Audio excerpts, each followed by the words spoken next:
بسم اللہ الرحمن الرحیم۔ عزیز طلباء اور طالبات، السلام علیکم ورحمۃ اللہ وبرکاتہ۔ امید ہے کہ آپ خیر وعافیت سے ہوں گے۔ فقہی احکام کے دروس کا سلسلہ جاری ہے۔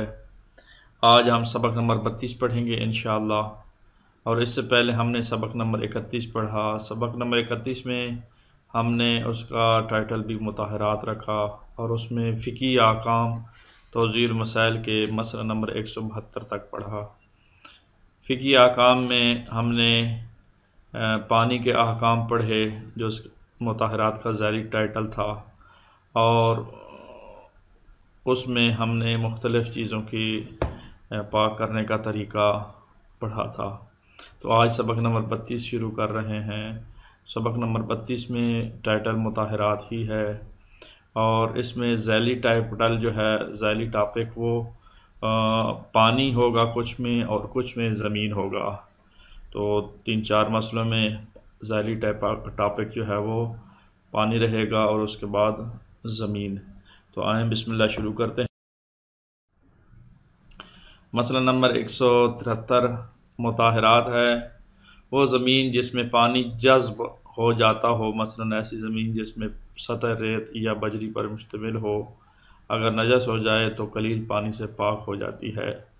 پس جو جذب ہونے والی زمین ہے، ریتلی زمین کہلاتی ہے یا ریت والی زمین کہلاتی ہے، اور بجری والی زمین ہو، یعنی جہاں بجری پڑی ہو، تو ایسی سطح اگر نجس ہو جائے تو قلیل پانی اوپر ڈالیں، پانی ڈالنے کے وقت پاک ہو جائے گا۔ یہ تو تھا 173 نمبر مسئلہ۔ اگلے مرحلے میں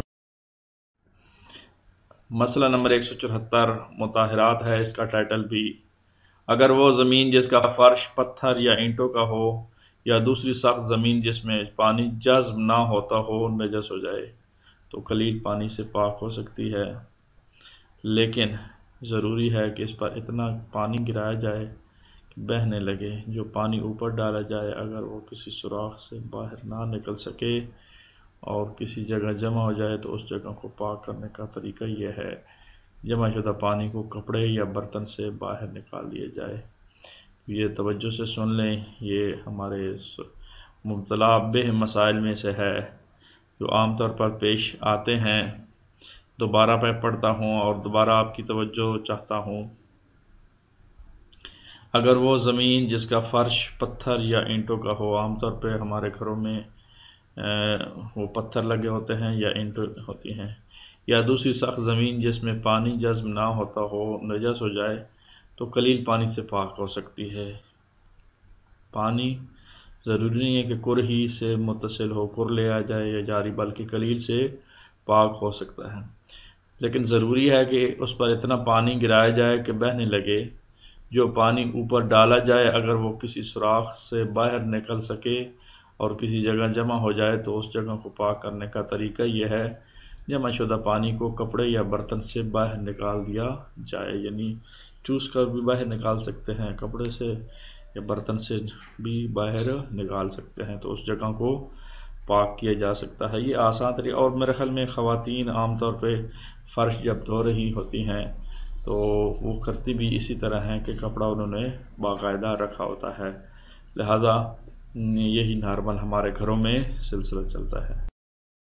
جی تو آئیں مسئلہ نمبر 175 کو پڑھتے ہیں۔ اس کا ٹائٹل بھی عنوان مطہرات ہی ہے، اگر معدنی نمک کا ڈل ہوتا ہے، وہ بنا ہوا ہوتا ہے، نمک جو ہے جس طرح اینٹ کی شیپ ہوتی ہے یا اس طرح کی، تو اس طرح کوئی چیز اوپر سے نجس ہو جائے تو قلیل پانی سے بھی پاک ہو سکتی ہے۔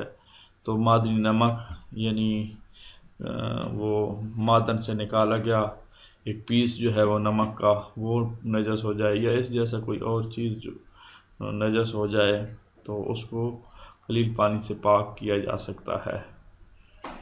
مسئلہ نمبر 175 تھا۔ اب اگلے مرحلے کی طرف بڑھتے ہیں۔ مسئلہ نمبر 176 ہے، اس کا ٹائٹل بھی مطہرات ہے، اگر پگھلی ہوئی نجس شکر سے قند بنا لیں اور اسے کور یا جاری پانی میں ڈال دیں تو وہ پاک نہیں ہوگی۔ بس پگھلی ہوئی نجس شکر سے قند بنا لیں تو قند بنا لیں گے تو پھر وہ پانی میں ڈالیں گے تو پھر وہ پانی میں حل ہو جائے گی. تو اسے کوریہ جاری پانی میں ڈال دیں تو وہ پاک نہیں ہوگی بلکہ حل ہو جائے گی. پاک تو نہیں ہوگی لیکن حل ہو جائے گی. تو بہرحال تو مختصر مسئلہ یہ ہے کہ نجس جو ہے وہ شکر اگر قند بنا لے تو پاک نہیں ہوتی. دوسری بات اس کے اوپر پانی گزارا جائے یا پانی میں وہ ڈالی جائے تو بھی پاک نہیں ہوتی. مسئلہ نمبر 177 مطہرات اس کا ٹائٹل ہے. یہ یاد رہے کہ ابھی تک ہمارا ذیلی ٹاپک جو ہے وہ پانی تھا. آج اور اس مسئلے سے مسئلہ نمبر 177 سے 177 سے مطہرات ٹائٹل ہے لیکن اس کا ذیلی ٹائٹل ذیلی ٹاپک ذیلی موضوع وہ بدل گیا ہے. وہ ہے زمین. اور یہ نمبر 2 زمین کے ساتھ لکھا ہوا ہے. تو یہ کیا معنی ہے اس کا کیا مطلب ہے؟ کیونکہ ہم نے مطہرات گنتی کی ہیں. مطہرات میں مختلف اقسام تھیں 12 قسمیں تھیں. تو 12 میں سے پہلی قسم جو ہے وہ پانی تھا جس کے بارے میں ہم نے مختلف دروس میں بیان کر دیا ہے. اس کی احکام بھی اس کا طریقہ کار بھی یہ نجس چیزوں کو پاک کس طرح کرتا ہے پانی. تو نمبر 1 وہ پانی تھا اور نمبر 2 یہ زمین ہے. تو اس وجہ سے نمبر 2 لگایا گیا ہے. آئیں اس کے احکام کو پڑھنے کی کوشش کرتے ہیں مطالعہ کرتے ہیں. اب سوال یہ آتا ہے کہ زمین کس کو پاک کرتا ہے یا کس کو پاک کرتی ہے زمین؟ تو زمین جو ہے پاؤں کے تلویں اور جوتے کے نچلے حصے کو پاک کرتی ہے. یاد رہے زمین پاؤں کے تلویں اور جوتے کے نچلے حصے کو پاک کرتی ہے. کب پاک کرتی ہے سوال ہے. تو آیت اللہ سیستانی اس مسئلے میں ذکر فرماتے ہیں کہ 4 شرطوں سے پاک کرتی ہے. 4 شرائط کے ساتھ زمین نجس پاؤں کے تلویں حصے کو اور جوتے کے نچلے حصے نجس کو پاک کرتی ہے 4 شرائط کی بنیاد پر. 4 شرطیں اگر موجود ہوں تو پھر وہ پاک ہوگا. وہ کون کون سی ہیں ان کا ہم مطالعہ کرتے ہیں. جی نمبر 1 زمین پاک ہونی چاہیے تب جو ہے وہ نجس پاؤں کے تلویں کو بھی اور جوتے کے تلویں حصے کو بھی پاک کرے گی. نمبر 1 زمین پاک ہو. جی یہ تو دوسری شرط جو ہے وہ زمین خشک ہو. یعنی جوتے کے تلویں اور پاؤں کے تلویں حصے کو جو نجس ہو چکا ہے اس کو پاک کرتی ہے زمین لیکن دوسری شرط زمین خشک ہو. اور تیسری شرط احتیاط لازم کی بنا پر نجاست زمین پر چلنے سے لگی ہو تو تب جو ہے وہ زمین پاک کرتی ہے نجس جوتے کے تلویں حصے کو اور پاؤں کے تلویں حصے کو. تو یہ 3 شرطیں ہو گئی. چوتھی آئیں اس کو پڑھتے ہیں ذرا تفصیل سے. چہارم یعنی چوتھی شرط عین نجاست مثلا خون یا پیشاب یا متنجس جیسے مٹی پاؤں کے تلویں یا جوتے کے نچلے حصے میں لگی ہو تو وہ راستہ چلنے سے یا پاؤں زمین پر رگڑنے سے دور ہو جائے. لیکن اگر عین نجاست زمین پر چلنے یا زمین پر رگڑنے سے پہلے ہی دور ہو گئی ہو تو احتیاط لازم کی بنا پر پاک نہیں ہوں گے. اگر زمین کے رگڑنے سے پہلے ہی وہ نجاست دور ہو چکی ہے تو پھر تو وہ ظاہر ہے وہ پاک نہیں ہوگا زمین پہ. البتہ ضروری ہے کہ زمین مٹی یا پتھر یا اینٹوں کے فرش یا ان سے ملتی جلتی چیزوں پر مشتمل ہو. ہاں ایسا نہ ہو کہ وہ زمین ایسی جو آج کل قالین کا رواج آ گیا ہے تو قالین دری وغیرہ بچھائی ہوئی ہو یا چٹائی یا گھاس پر چلنے سے وہ پاؤں کا نجس تلواں یا جوتے کا نجس حصہ پاک نہیں ہوتا، تو قالین وغیرہ پہ پاک نہیں ہوتا، بلکہ ضروری ہے کہ وہ مٹی، پتھر یا اینٹوں کے فرش ہو، یا اس سے ملتی جلتی یعنی ماربل کا بھی کہہ سکتے ہیں۔ تو بہرحال ان چیزوں سے بنا ہوا، تو یہ 4 شرطیں موجود ہوں گی تو تب جو ہے جوتے کا تلواں اور پاؤں کا تلواں حصہ نجس سے پاک ہوگا زمین پر چلنے کی بنیاد پر۔ تو یہ 4 شرطیں ہونا لازمی اور ضروری ہیں۔ تو یہاں تک تھا مسئلہ نمبر 177، اس کی ہم نے 4 شقیں پڑھ لی ہیں۔ اب اگلے مرحلے کی طرف بڑھتے ہیں۔ آج کے سبق کا آخری مسئلہ، اور یہ مسئلہ نمبر توضیح المسائل کے مطابق 178 ہے، مطہرات ہے، اس کا بھی ٹائٹل آئیں پڑھتے ہیں۔ پاؤں کا تلواں یا جوتے کا نچلا حصہ نجس ہو تو ڈامر پر یا لکڑی کے بنے ہوئے فرش پر چلنے سے پاک ہونا محل اشکال ہے۔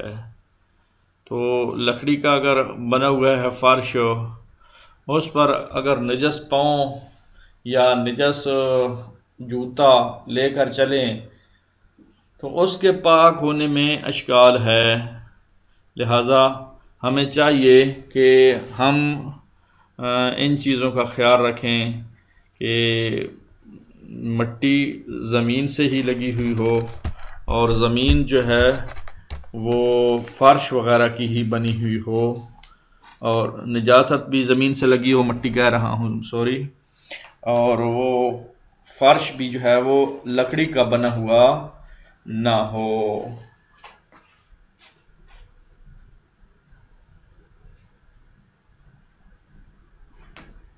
جی تو آئیں، ہاں اب جو ہے وہ ہم کرتے ہیں خلاصہ اس سبق کا آپ کے سامنے۔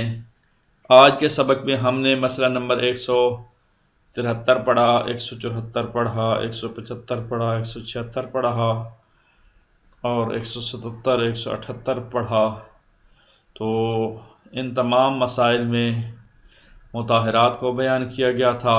پہلے 4 مسئلوں میں پانی کے مطہرات کو بیان کیا گیا تھا، اور آخری 2 مسئلوں میں زمین مطہر ہے اس کو پڑھا، اور زمین میں پھر ہم نے وہ 4 شرائط بھی پڑھی ہیں کہ جن کی بنیاد پر زمین پاؤں کے تلویں حصے کو اور جوتے کے نچلے حصے کو پاک کرتی ہے، اور آخر میں ہم نے ایک مسئلہ زمین کے بارے میں ہی پڑھا کہ پاؤں کا تلواں یا جوتے کا نچلا حصہ لکڑی کے بنے ہوئے فرش سے پاک نہیں ہوتا، اس میں محل اشکال ہے۔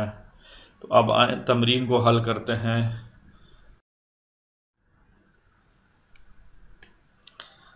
ایکسرسائز اور مشق، آج کی جو اس سبق کی تمرین ہے وہ یہ ہے۔ سوال نمبر 1، زمین پاؤں کے تلویں اور جوتے کے نچلے حصے کو ڈیش ڈیش شرطوں سے پاک کرتی ہے۔ تو یہاں آپ نے خالی جگہ میں ایک ڈیجٹ لگانا ہے، 8 شرطوں کے ساتھ، 12 شرطوں کے ساتھ، 5 شرطوں کے ساتھ، 6 شرطوں کے ساتھ، 4 شرطوں کے ساتھ، 3 شرطوں، کن شرطوں کے ساتھ، یعنی کتنی شرطیں ہیں، تو تعداد لکھنی ہے یہاں ڈیش ڈیش کی جگہ پہ۔ سوال نمبر 2 ہے، گھاس پر چلنے سے پاؤں کا نجس تلواں یا جوتے کا نجس حصہ خالی جگہ ہوتا ہے، پاک ہوتا ہے، پلید ہوتا ہے، حلال ہوتا ہے، حرام ہوتا ہے، کیا ہوتا ہے؟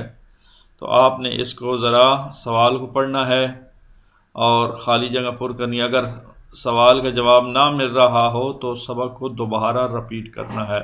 آج کے سبق میں یہ سوال موجود ہے اور اس کا جواب بھی موجود ہے۔ آخری سوال، تیسرا سوال، معدنی نمک کا ڈل یا اس جیسی کوئی چیز اوپر سے نجس ہو جائے تو قلیل پانی سے بھی نجس ہو سکتی ہے، پاک ہو سکتی ہے، کیا ہو سکتا ہے؟ اس حوالے سے آپ لوگوں نے بتانا ہے۔ تو آج کے لیے اتنا ہی کافی، انشاءاللہ اگلے سبق میں ملیں گے۔ اللہ حافظ۔